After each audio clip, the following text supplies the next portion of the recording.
여러분 안녕하십니까? 오늘은 김정일이가 어떻게 김정은한테 권력을 넘겨주었는지 이 과정을 설명드릴까 합니다. 자, 김정은이가 2008년 8월에 쓰러졌다가 80일 만인 11월에 드디어 공식 석상에 나타났습니다. 그런데 워낙 초췌한 모습인지라 모든 사람들이 김정은이 오래가지 못하겠다고 생각한 거죠. 그래서 김정일은 이듬해인 2009년 1월에 중앙당 각 산하에 후계 세습 과정이 이루어진다는 것을 알리기 시작했고, 첫째 아들인 김정은이가 넘겨받는다, 이런 지시를 하달했습니다. 자, 세습이라는 것은 크게 두 가지를 넘겨준다는 것을 의미합니다. 즉, 권력과 돈을 넘겨주게 되면 세습이 끝납니다. 북한에서 핵심 권력을 넘겨준다. 이건 뭘 의미하느냐?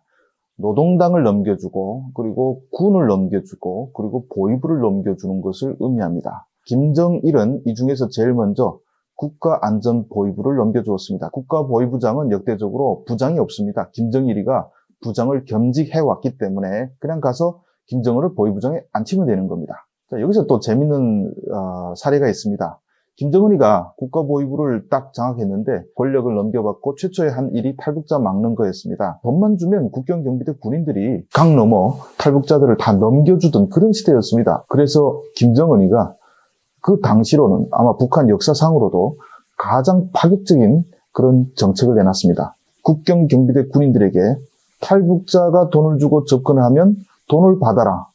그런데 체포까지 해주면 그 돈은 그대로 당신이 가지고, 그리고 너를 노동당 입당, 그리고 대학 보내주고 이런 인센티브까지 주겠다, 이렇게 발표를 했습니다.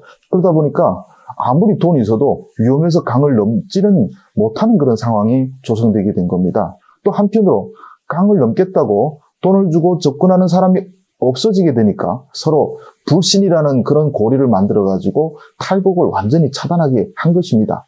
탈북자가 당시에 3,000명씩 한국에 오던 시점이었는데 갑자기 1,000명으로 팍 꺾이게 된 겁니다. 그때 그 강을 한번 넘는 데 드는 비용이 한국 돈으로 5만 원 정도면 강을 넘었습니다. 그런데 지금은 1,500만 원, 1,800만 원, 이렇게 김정은 집권 이전보다 300배 이상 더 커졌다, 이런 것을 말할 수 있습니다. 그 다음엔 당을 장악하게 했습니다.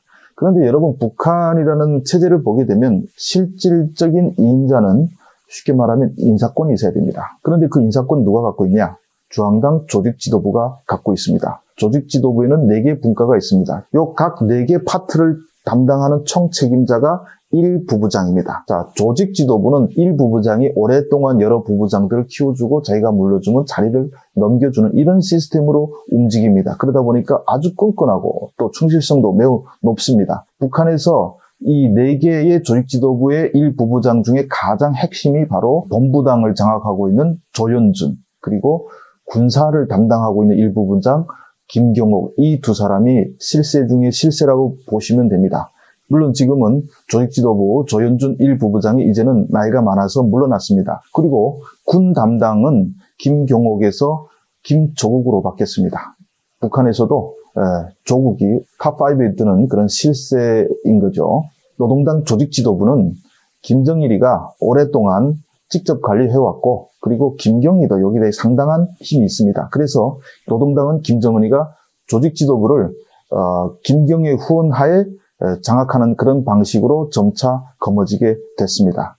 그리고 군 장악은 2명을 내세웠습니다. 바로 리용호와 김영철을 통해서 군을 장악하게 됐습니다. 2명은 사실 북한군에서 당시로서는 실세라고 보기는 좀 어려웠는데, 김정은의 군사 과외선생을 맡으면서 맺은 인연으로 이들을 내세워서 천천히 다 장악한 겁니다. 김정은은 김영철 정찰총국장 휘하에 대남 공작은 물론이고 해외 공작 권한까지 모두 끌어들였습니다. 그래서 정보 수집, 테러, 사이버 공격, 이런 것들을 모두 가능한 기관으로 정찰총국을 탈바꿈시켰습니다. 근데 그게 정찰총국을 크게 키우려고 하는 것이 아니고 오국열이라는 사람이 갖고 있던 작전부를 뺏어오기 위한 술수였다고 보시면 됩니다.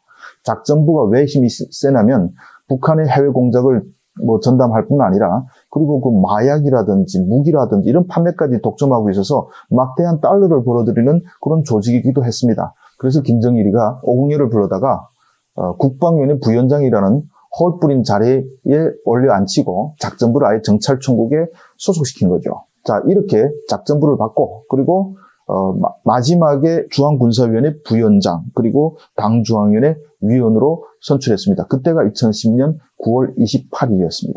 김정은의 얼굴이 최초로 공개된 날이 바로 그날입니다. 위원장 김정일, 그리고 부위원장이 딱 2명이었는데 리용호와 김정은이가 맡게 됐습니다. 말하자면 리용호, 김정은 투톱으로 군을 장악하려 한 것입니다.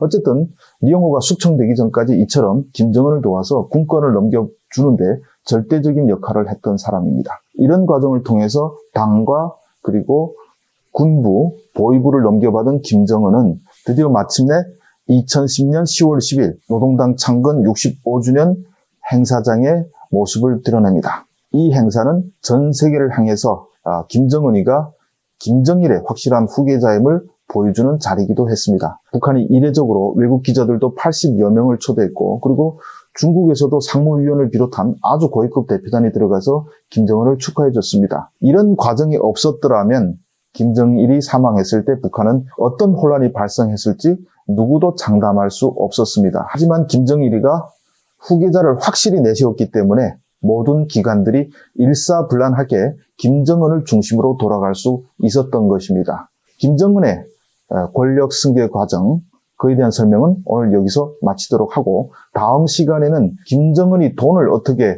틀어지게 되느냐, 그 설명을 다음 시간 드릴까 합니다. 감사합니다.